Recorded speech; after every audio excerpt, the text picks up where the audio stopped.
Torta kay Angkahas, pag-usapan natin yan mga idol.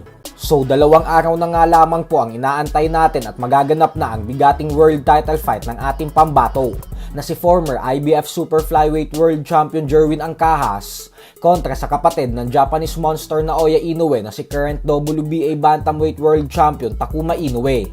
Napakahalaga po talaga ng laban na ito para sa ating pambato. Dahil bukod sa pag-asa ito upang maging isang ganap na world champion ulit siya at makabalik sa tuktok ng boxing, ay pagkakataon din po ito upang mapasama siya sa listahan ng mga Pinoy boxer na nagawang maging 2-division world champion.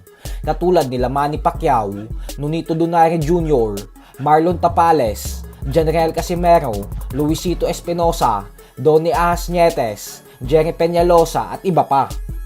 At bagamat nga po sa Japan gaganapin ang laban nila ni Takuma Inoue, ay hindi po ibig sabihin nito na lahat ng mga Hapon ay nakasuporta lang sa kanilang kababayan.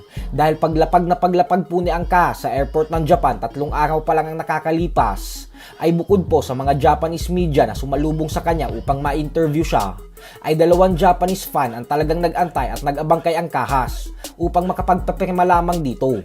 Solidong mga fan po ito ni Angkahas, kaya naman nakakatuwang makita na hindi lang mga Pinoy ang kampe sa ating kababayan.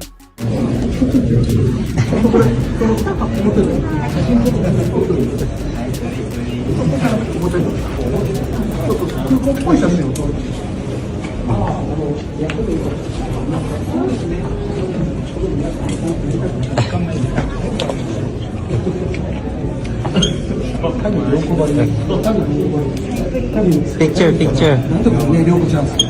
Yeah.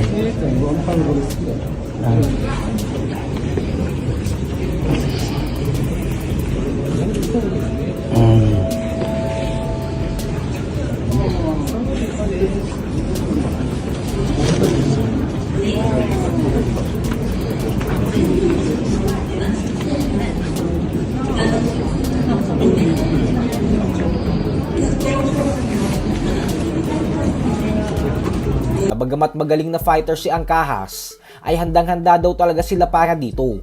Gawa ng pinag-aralan na daw talaga nila ng mahabang panahon ang mga galaw ng ating pambato.